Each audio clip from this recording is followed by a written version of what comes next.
NBC's Julie Tsirkin is on Capitol Hill for us. Also joining us is Washington Post investigative reporter Carol Leonnig. She's an NBC News contributor, fortunately for us. And with me on set is former U.S. Attorney and senior FBI official Chuck Rosenberg. He is also an NBC News legal analyst. Julie, let's start with you. You are there. You witnessed this happening from the Hill. Give us a sense of the mood at the Capitol right now after what was really just this incredibly dramatic day, delivering, I think most Americans will agree, on what had been a surprise announcement, a secret witness.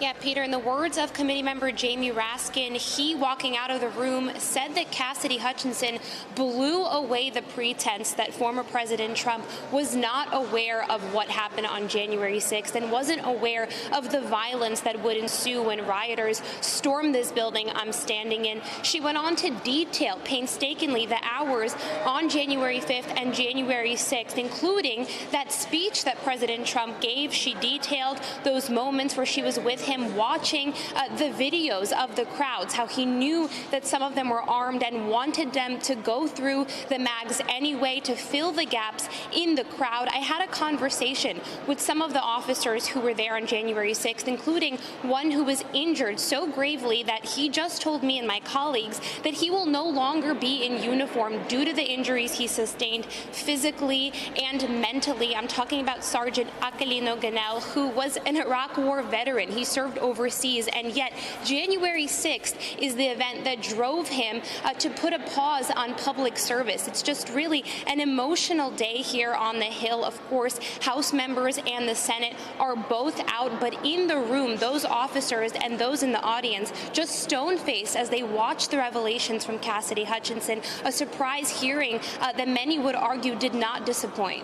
I was, Julie, I got to tell you, as I was watching that hearing during our special coverage on NBC News and on NBC News Now, I was getting text messages from former White House officials under Donald Trump, just those big eyes who were just stunned by what they were seeing. Carol, to you now, having covered the Trump administration, you having been so close to many of those who served in there as part of your reporting over that time, the president would repeatedly attack these individuals if they weren't on the record, saying these were made up, that these were fake sources. But today you had a 25-year-old, a young woman, standing before the American audience and, frankly, before the world, saying it under oath to the world. What was most stunning and striking to you? Oh, boy. I try not to be hyperbolic in describing things that are surprising to me, but I was surprised over and over again. And I'd say the three biggies for me, Peter, were: one, that Trump knew that people had firearms who were his supporters gathering outside the ellipse and moving towards the South Lawn for his speech and his protest. He knew he was going to send them to the Capitol. He knew they were armed, and he used a lot of expletives to say that he wanted the Secret Service to basically stop taking their guns away from them or screening them for firearms. So that's really bizarre, because you're essentially saying you're fine with a bunch of armed people illegally being at your rally, and as he said it, according to Cassidy Hutchinson, they're not here to hurt me. Take down the effing mags, the magnetometers that screen people. That's a bizarre choice of any person in any city, in any situation, but particularly bizarre for a president whose life is protected by those magnetometers, who is responsible for the rule of law in our country. Second huge takeaway for me would be that this altercation inside the president's SUV as it tried to take him back to the Capitol, that he was furious and had been led to believe by Mark Meadows that he was going to be able to go up to the Capitol, as he had ridden along other Stop the Steal rallies in November and December, that he was going to be able to follow these tens of thousands of people who were there for him to go to the Capitol. And when he was told that wasn't going to be safe, that wasn't going to happen, he not only tried to grab the steering wheel, but he lunged for the head of his Secret Service detail, lunged for his neck. That is pretty striking. I've heard every story in the book that you can think about, no pun intended, involving the Secret Service. I've never heard a president ever do that. Probably the closest would be Lyndon B. Johnson threatening to shoot out the tires of Secret Service cars that came too close to him when he was shooting and hunting on his farm in Texas. The third huge one for me is that Pat Cipollone, White House counsel, was convinced that if they continued in this crazy scheme of helping the president lead people up to the Capitol, some of them, as you know, armed, that they would be charged with all manner of crimes. And indeed, the Department of Justice is looking at just that now. Yeah, those are your headlines, obviously, from what we heard today. Carol, thank you. Chuck, let me ask you about this from a legal perspective right now. Before we heard the testimony from Cassidy Hutchinson today, you said to me the key words to listen for are, I heard him say. I heard him say the following, because, as you've noted, the president can claim that he was ignorant, that he didn't really understand what we are told had been repeatedly said to either him or to those closest to him, some of his top aides. So we did, in effect, hear some of those words behind the scenes at the rally that took place at the Ellipse. Did this, what you heard today, change anything as it relates to the potential for criminal referrals? Maybe, Peter. Maybe. We heard more of that. We heard that he understood, as Carol just described, that the armed people at his rally weren't there to hurt him, which begs the question, then who were they there to hurt? All of that sort of evinces somewhat his intent. It demonstrates his intent, but not perfectly so. And here's a caution, a caveat. The committee has interviewed 1,000 people. They've reviewed tens of thousands of documents. I mean, just doing simple math, if you talk to 1,000 people for 4 or 5 hours each, you have 5,000 hours of testimony. We've now seen 10 or 12. So if I'm going to make a prosecutive decision, and that used to be my job, I want to see everything. And I want to try and test it, because in the crucible of a courtroom, you have cross-examination, for instance, and the defense can put on a case if they so choose, for instance, and you have a judge making decisions about what's admissible and what's not, for instance. So are we closer? Perhaps. Are we there? I don't know. I'm not privy to 99% of the information. So we'll play some of these clips through the course of this conversation. But, Chuck, on this very topic, at the end of today's dramatic hearing was in itself a dramatic moment when we heard from the top lawmakers alleging a different crime that had taken place, effectively saying that there has been witness tampering, not identifying by whom, but those in and around the orbit, the inner circle of the former president, basically trying to get some of those individuals who are cooperating not to do that, effectively saying, hey, if you stick with us, we'll stick with you. We trust you'll do the right thing. It felt like you were reading a novel about the mob. You're right. So that was, to me, both disturbing and fascinating. I mean, I've seen witness tampering as a prosecutor, sometimes blatant. You firebomb someone's house, right, or you beat them with a baseball bat, and sometimes subtle. Hey, Peter, you know what the boss wants you to do. You know what he expects. You don't want to make anyone unhappy. You're going to do the right thing, aren't you, Peter? One's blatant, one's subtle. They're both witness tampering. And so that really piqued my interest. I mean, I want to hear more about that, not as a viewer necessarily, but as a prosecutor. If there's evidence of witness tampering, and by the way, going back to what feels like 1,000 years ago, Volume 2 of the Mueller report was replete with evidence of Trump obstructing a criminal investigation. That's what I want to hear, because we have a saying, it's always the cover-up.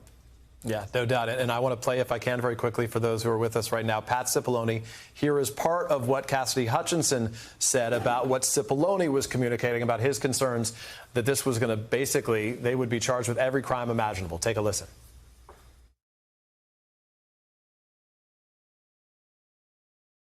He said to me, we need to make sure that this doesn't happen. This would be legally a terrible idea for us. We have serious legal concerns if we go up to the Capitol that day. Mr. Cipollone said something to the effect of, please make sure we don't go up to the Capitol, Cassidy. Keep in touch with me. We're going to get charged with every crime imaginable if we make that movement happen. Do you remember which crimes Mr. Cipollone was concerned with? In the days leading up to the 6th, we had conversations about potentially obstructing justice or defrauding the electoral count. Julie, Pat Cipollone, the former White House counsel, is on a long list of individuals that the January 6th committee wants to hear from publicly right now. Is there any reason to believe that this would open the floodgates to more witnesses, as the committee members sort of asked for at the end of today's hearing? And separately, what are you hearing from Republicans? You're on the Hill. How do they try to explain any of this? I'll answer your first question first, which is that Benny Thompson, the chairman, coming out of the hearing today, said they're still hoping to hear from Cipollone, even behind closed doors. And it's obvious why when you listen to Cassidy Hutchinson's testimony. And it's also obvious why they needed to hold this hearing so last minute today, because it really kind of sets the course for the next several hearings. They're going to go down this road with Pat Cipollone, hopefully in person during a public hearing. They're going to continue to investigate and connect the dots that Cassidy Hutchinson laid out today. And when you look at Republicans reacting to this, you mentioned some of the reaction you're getting from Trump allies, from former Trump staffers telling you sort of how surprised they were and taken aback. But you also have former President Trump live commenting on his social media platform, essentially calling Hutchinson's testimony hearsay and also saying that there's no cross-examination in the room. That immediately led me to think of what President Trump said last week when he sort of criticized Kevin McCarthy for not putting Republicans, aside of course from Cheney and Kinzinger, but those Republicans that would defend former President Trump on the committee. Of course, they don't have anybody like that in the room. But also when you look at this hearing today and what was able to be laid out by Hutchinson and the dots that she connected here, and also who was questioning her, Liz Cheney, a conservative, a Republican, her father, of course, an iconic conservative as well. I don't think any of that was done by accident, that Cheney was the one questioning 25-year-old Cassidy Hutchinson, who I can't imagine how worried and terrified she was to even come here in the first place and detail and disclose just all of those conversations that she was so privy to. And Chuck, I want to ask you to go back, and Carol, the last thought will come to you in a moment, but when we heard about that moment at the Ellipse where the president was made aware that those outside the magnetometers had weapons and that they weren't allowed in, and he said, just let them in, they're not here for me. His acknowledgement, his knowing what's going on there as she communicates, how problematic is that? The president knew these folks had weapons, he wanted to let them in, and he knew where they would be headed afterward. Well, that's exactly right. He wasn't worried about himself, which is unusual for the man because that seems to be his primary obsession. But to your point, Peter, he knew they were armed and he knew where he was going to send them. What did he think was going to happen? Something good? It's hard to believe. And so I think it's very telling, particularly when, you know, I mean, maybe his goal was a bigger crowd. That seems to be important to him, too, if you recall the kerfuffle over the inaugural It's the way things started and the way, in many ways, things finished for this president. The way they started and the way they ended. But you know what the difference is? These folks were armed. Yeah, no doubt. Carol, finally to you, if I can you help us put into some context what we just saw today? I think if this were just to land in our laps out of the nowhere about a presidency, it would blow our minds, right? But in some way, we have heard so much of the outrage and the behind-the-scenes bickering and arguing and the president's behavior that it may not be as stunning to folks. You said even you were surprised by this, but where does this fit sort of in the context of this president's legacy, this testimony today? You know, we have a small saying inside the Washington Post, like, is there going to be an Alexander Butterfield moment a la the Nixon Watergate investigation? And I think this comes about as close as there is. She didn't have tape recordings of her conversations with Pat Cipollone, Mark Meadows, or Tony Ornato, the White House Deputy Chief of Staff, but she brought receipts. She had very detailed information. And I'll add that some of the people she's described, there are corroborating witnesses who describe something similar to what she provides. She gives the connective tissue, Peter, about what the president knew, said, and did that day. As I say, I've reported on, and my colleagues and I have reported on, a ton of things, but many of these are brand new. The president knew how risky and violent this could be, and he was all game to aim this group of armed people towards the Capitol. He also was insisting, as we've reported, that he would be going to the Capitol to help foment that event that ended up being an attack. And he was perfectly happy / fine with the chance for Mike Pence's hanging by his own supporters. How much more shocking can it get? I doubt the committee can get more shocking than this. Yeah, no doubt. That definitely drew our eyes back from so many other headlines we've been focused on in a way that I don't think even we believed was possible. Carol, Julie, Chuck, appreciate you all being here. Thanks for getting us started. Thanks for watching our YouTube channel. Follow today's top stories and breaking news by downloading the NBC News app.